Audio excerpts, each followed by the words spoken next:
nagsisimula ng umulan. Ayan, nagsisimula ng umulan. Hala ka. Of course, meron tayong pantapat dyan sa ulan. O, diba? Kita nyo na kung ano aking menu for today. Siyempre, meron ako ditong ginayat-gayat na pork lean. Siyempre, meron ako ditong sibuyas, bawang, luya, siling, green, and of course, pork blood. Then, ayan na, miswa. O, so, ayan, iniita ko ang aking mantika. Pero syempre, yung pag bumibili ka ng karing baboy, eh di hindi nawawala yung taba-taba. Ano, uunahin ko muna siya, isang kutsa. Nagtagay ako ng konting mantika at nainit na siya.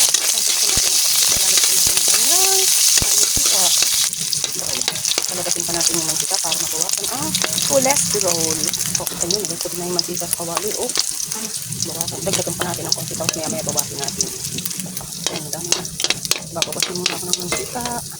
Tapos natin. Another one. Tapos natin. Last one. Yan, susunog na. Ha! Susunog na. Ilalagay ko naman yung Kari ay. Yan, binabad ko arisa. Binabad ko arisa, asin at paminta. Ilalagay ko na.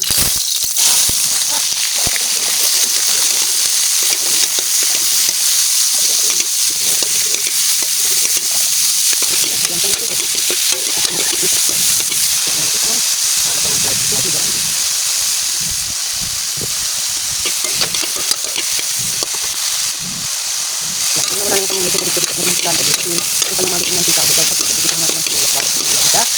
Ito ay medyo bango yung ano yung antena.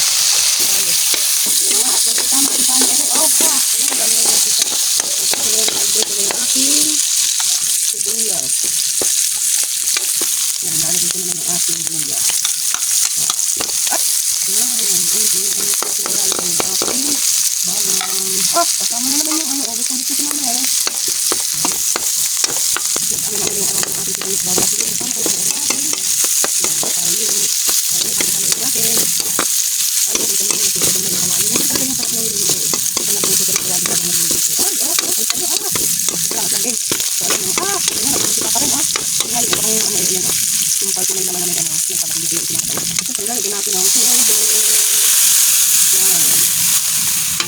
Hindi naman pwedeng marami lang tubig. Dapat lagyan ng taklob. O, alam niyo na yung taklob ko, ano, maliit. Mas malaki pa yung, mas madami pa yung sabaw sa taklob. Tinatamad lang kung kumuha ng isang malaking taklob. Yan ang nasa ibabaw. Yan na lang ang gamitin.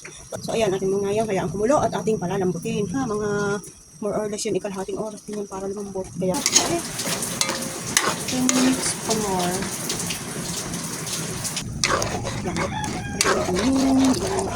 Yan. Parang dami naman.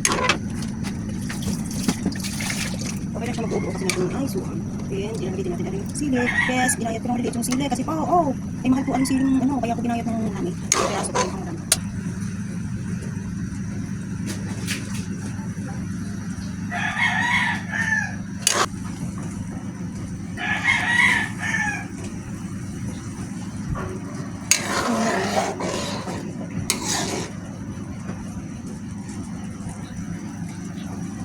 Ilalagay ko na agad ang aking miswa. Aking miswa.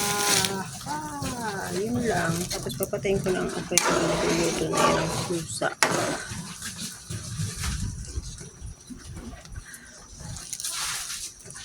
Kunti ang miswa ko,